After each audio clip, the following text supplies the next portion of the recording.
Welcome to Brexit Breakdown. Each week until the June 23rd vote, we'll be reviewing what's happened in the EU referendum campaign.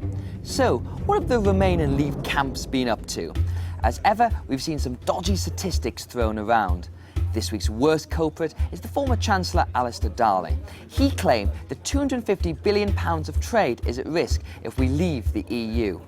The Stronger In campaign have taken the Treasury's reasonable assessment of how much UK trade has benefited from being in the EU historically. Then they've assumed all these benefits will be lost after voting to leave.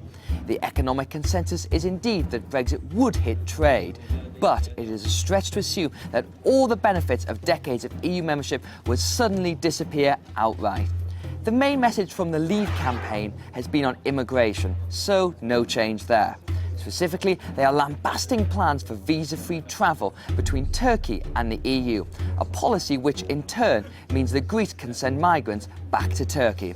As a result of this deal, Brexit campaigners are arguing that Britain's new border will be Syria and Iraq. On the Remain side, their main message has been the sheer weight of arguments in their favour.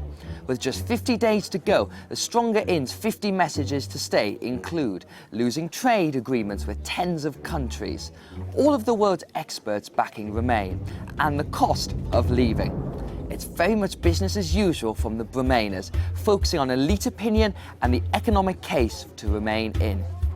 The opinion polls say it's neck and neck. According to the FT's poll of polls, the Remain campaign is ahead by 3 points on 46% and the Brexiteers are on 43%.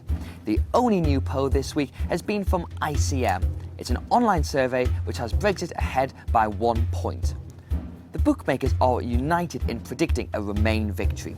Coral and Betway give implied odds of 74%. The best you can get on Leave is from Unibet, who have implied odds of 30%. And finally, this week's award for the bright and sunny uplands of tomorrow goes to Vote Leave. A new video tries to dispel the idea they are stoking up negative feelings. It depicts the Brexit campaign as optimistic believers in Britain.